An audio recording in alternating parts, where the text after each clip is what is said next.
The first time I saw her, she was crying in the frozen food aisle of a grocery store at 11 o'clock on a Tuesday night, clutching a cart that held nothing but a single box of macaroni and cheese.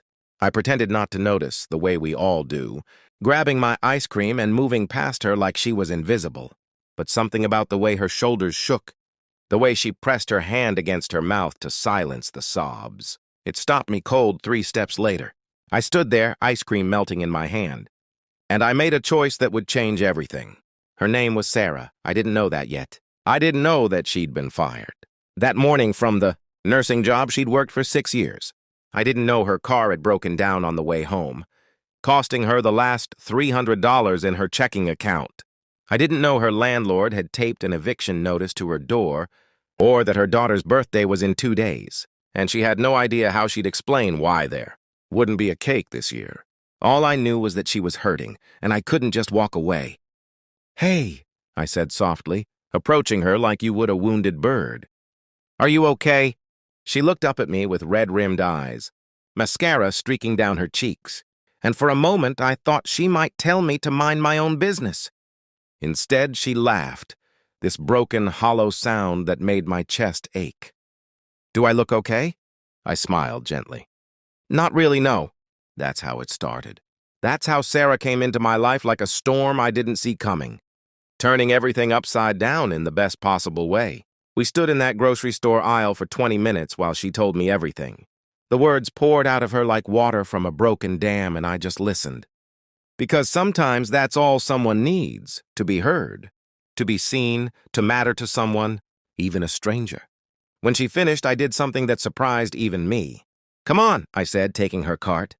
"Let's fill this up." She tried to protest, of course. Pride is a funny thing. It keeps us warm when we have nothing else, but it can also freeze us to death. "I can't accept that," she said, shaking her head. "I don't even know you." "I'm Julia," I told her, extending my hand. "Now you know me, and I'm not taking no for an answer." We spent the next hour filling that cart with groceries, real food, not just the cheap stuff. Fresh vegetables, fruit, chicken, pasta, bread, milk. Every time she tried to object, I'd just smile and add something else. When we got to the checkout, she started crying again, but this time it was different. This time there was something like hope in those tears. I paid the $247 without thinking twice. It wasn't about the money. It never is, really. It was about showing another human being that they weren't alone, that somebody cared. That kindness still existed in a world that often felt cold and indifferent. But here's the thing about kindness. It's contagious. It spreads like wildfire if you let it. I gave Sarah my phone number that night and told her to call me if she needed anything. 2 days later, she did. It was her daughter's birthday, and she wanted to know if I'd like to come to a small celebration at their apartment. "It's nothing fancy," she warned me. "Just me, Emma, and some cake I managed to make with the ingredients you bought." I showed up with presents, a doll Emma had been wanting, some books, art supplies. When I saw Sarah's face, the gratitude there, I realized something profound. I'd been sleepwalking through my own life. I had a good job, a nice apartment, plenty of money in the bank. But I'd been so focused on my own little world that I'd forgotten what really mattered. Sarah and Emma reminded me that we're all connected, that our lives intersect in ways we can't predict, and that sometimes the greatest gift we can give is simply showing up. Over the following weeks, I helped Sarah in every way I could. I drove her to job interviews, helped her fix her car, even lent her money for rent until she got back on her feet. But she gave me something far more valuable in return. She gave me purpose. She reminded me what it meant to be human, to extend a hand when someone's falling, to be the light in someone else's darkness. Then one evening, about 2 months after that night in the grocery store, Sarah called me with excitement vibrating in her voice. "Julia, you have to come over. Now, please." When I arrived at her apartment, I found her sitting at her kitchen table with a stack of papers and a laptop, her eyes shining with tears. "I want to show you something," she said, turning the screen toward me. It was a crowdfunding page titled Sarah's Second Chance. Fund! Below it was her story, our story written from her perspective. She described that night in the grocery store, the stranger who'd shown her kindness when she needed it most, and how it had inspired her to create a fund to help other people facing similar circumstances. She wanted to pay it forward, to take the compassion I'd shown her and multiply it. "I've already raised $8,000, she said, her voice cracking with emotion. $8,000? Julia, people I don't even know are donating because they read my story and they want to help. One woman sent $300 and a note saying she'd been in my position 10 years ago and someone helped her. She said it was time to return the favor. I sat down hard in the chair next to her, tears streaming down my face. This was bigger than both of us now. This was proof that humanity was still good, still capable of extraordinary kindness, still worth believing in. Over the next year, Sarah's Second Chance Fund grew beyond anything we could have imagined. The story went viral. A local news station picked it up, then a national morning show, then newspapers across the country.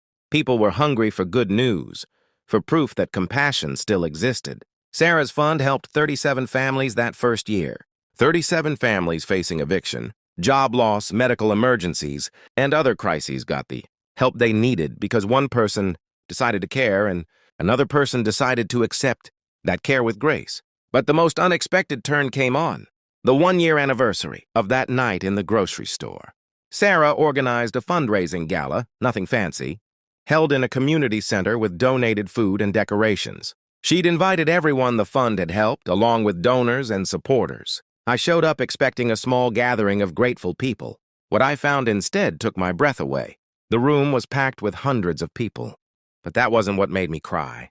Hanging on the walls were photographs, dozens of them, each one showing a person holding a sign. The signs all said the same thing, title her. Sarah took the microphone and explained. When Julia helped me that night, she gave me more than groceries. She gave me dignity. She treated me like I mattered, like my story was worth hearing, like I deserved to be seen. She didn't give me a handout, she gave me a hand up. She titled me. She gave me back my name, my identity, my worth, and I wanted to do the same for others. She gestured to the photos on the walls. Every person in these pictures has been helped by this fund, and every one of them has gone on to help someone else. This is what happens when we choose kindness. This is what happens when we see each other, really see each other, and decide that no one should face their darkest moments alone.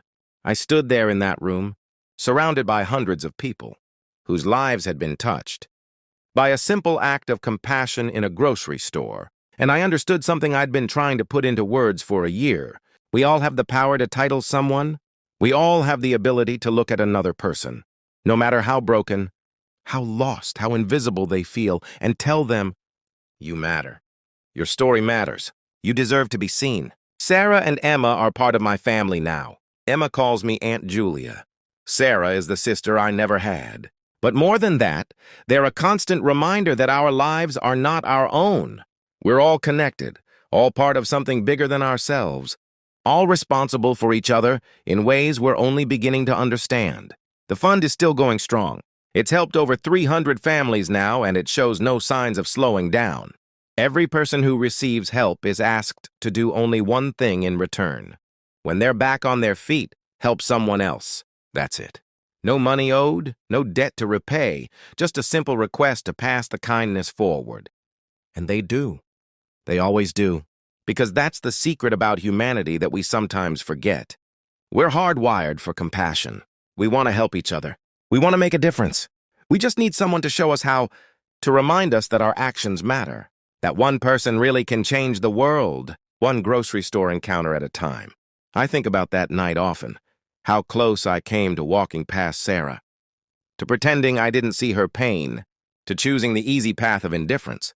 I think about all the moments we miss, all the opportunities for connection we let slip through our fingers because we're too busy, too scared, too wrapped up in our own problems to notice the person next to us who's drowning. Sarah titled me just as much as I titled her. She reminded me that life isn't about accumulating things or climbing ladders or protecting yourself from the messiness of human connection.